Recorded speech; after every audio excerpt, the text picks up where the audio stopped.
ओम नमो भगवते वासुदेवाय। आज मैं आप लोगों को आश्विन शुक्ल पक्ष की एकादशी की कथा सुनाने जा रही हूँ। यह एकादशी पाम्पांकुशा एकादशी के नाम से जाना जाता है। यह एकादशी पाप रूपी हाथी को महावत रूप अंकुश से वेधने के कारण पाम्पांकुशा कहलाती है। इस दिन भगवान विष्णु की पूजा व ब्राह्मण भोजन कराना चाहिए। इस एकादशी का व्रत जो कोई भी करता है उससे भगवान उस पर प्रसन्न होते हैं और उसके समस्त पापों को नष्ट कर देते हैं। इस दिन मौन रहकर भगवान का स्मरण करना चाहिए और केवल फलाहार करने का विधान कहा गया है और इस दिन शालिग्राम के विग्रह का पूजन अवश्य ही करनी चाहिए। अब मैं आप लोगों को बताने जा रही हूँ, जो कोई भी यह एकादशी का व्रत करेगा उसे कितने करोड़ गुना का फल की प्राप्ति होती है। जो कोई भी एक पापांकुशा एकादशी का व्रत करता है और कोई एक व्यक्ति 1000 अश्वमेघ यज्ञ का व्रत करता है, 100 राजस्वीय यज्ञ के व्रत करता है, वह एक एकादशी के व्रत के 16वें हिस्से के बराबर भी उसे पुण्य के फल की प्राप्ति नहीं होती है। यह एकादशी इतना अधिक महत्व रखता है। इस व्रत के करने से मनुष्य को धन्य धान्य एवं सुख तो मिलता ही है। अब मैं आप लोगों को एक पौराणिक कथा सुनाने जा रही हूँ। पाम्पांकुशा एकादशी की पौराणिक कथा। एक समय की बात है, विंध्याचल पर्वत पर महाक्रूर क्रोधन नाम का एक बहेलिया रहता था। उसने हिंसा, लूटपाट, मिथ्या भाषण तथा मद्यपान में ही अपना पूरा जीवन व्यतीत कर दिया। जीवन का जब अंतिम समय आया तब यमराज ने क्रोधन को एक दिन पूर्व दरबार में लाने हेतु दूत को आज्ञा दी। दूतों ने यह सारी बातें उस क्रोधन को बता दिया।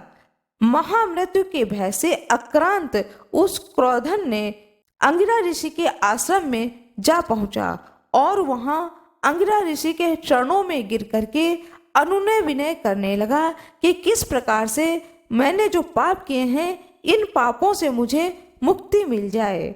उसके अनुनय विनय से प्रसन्न होकर के अंगिरा ऋषि ने उससे कहा कि जाओ, आश्विन शुक्ल पक्ष एकादशी का यह पापांकुशा व्रत को धारण करो और भगवान विष्णु के पूजन का विधान बताया।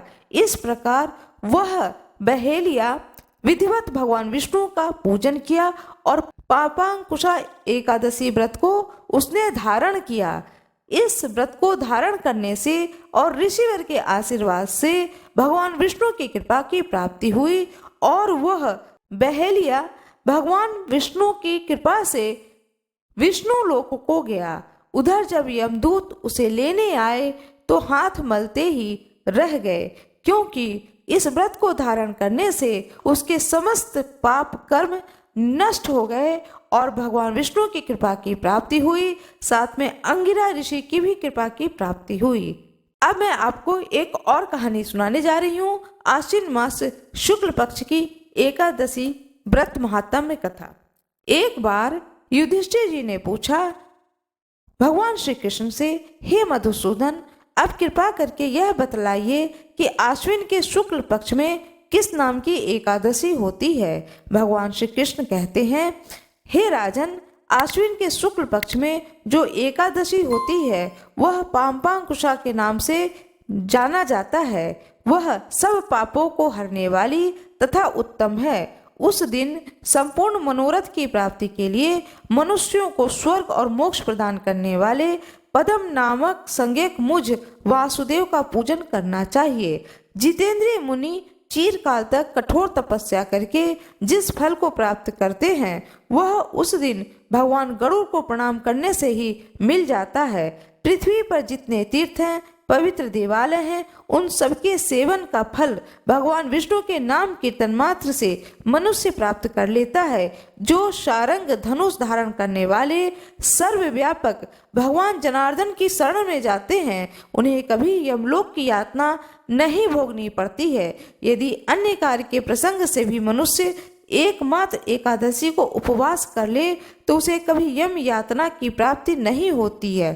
जो पुरुष विष्णु भक्त होकर भगवान शिव की निंदा करता है वह भगवान विष्णु के लोक में स्थान नहीं पाता है, उसे निश्चय ही नरक में गिरना पड़ता है। इस प्रकार यदि कोई शैव या पाशुपत होकर भगवान विष्णु की निंदा करता है तो वह घोर रौरव नरक में डालकर तब तक पकाया जाता है जब तक कि 14 इंद्रों की आयु पूरी नहीं हो जाती है।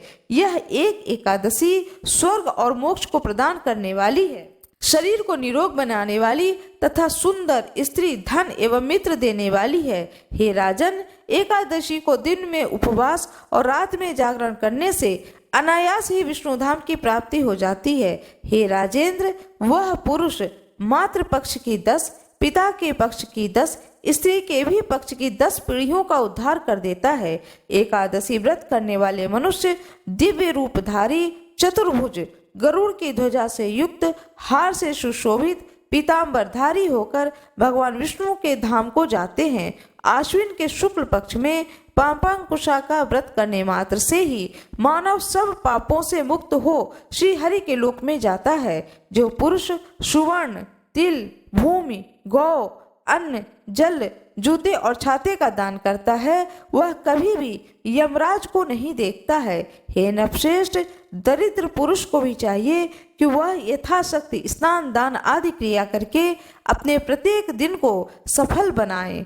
जो होम, स्नान, जप, ध्यान, यज्ञ आदि पुण्य कर्म करने वाले हैं, अनवध्यम दिवसम कुर्याद दरिद्रो अपि नृप उत्तम समाचरेण यथाशक्ति स्नान आदि का क्रिया। जो होम, स्नान, जप, ध्यान और यज्ञ आदि पुण्य कर्म करने वाले हैं उन्हें भयंकर यम यातना नहीं देखनी पड़ती है। लोक में जो मानव दीर्घायु हैं, धनाढ्य हैं, कुलीन हैं या निरोग देखे जाते हैं वो पहले के पुण्य आत्मा हैं। पुण्य करता पुरुष ऐसे ही देखे जाते हैं। इस विषय में अधिक कहने से क्या लाभ। मनुष्य पाप से दुर्गत में पड़ जाता है और धर्म से स्वर्ग को जाता है। हे राजन, तुमने मुझसे जो कुछ पूछा था उसके अनुसार पापांकुशा का महत्व मैंने वर्णन किया है और अब क्या सुनना चाहते हो। भगवान विष्णु की जय हो, राजन युधिष्ठिर की जय हो, भगवान श्री कृष्ण की जय हो। मेरा यह वीडियो आपको अच्छी लगी हो तो कृपया वीडियो को लाइक करना न भूलें, चैनल को सब्सक्राइब कर दें, बेल आइकन दबाना न भूलें। धन्यवाद।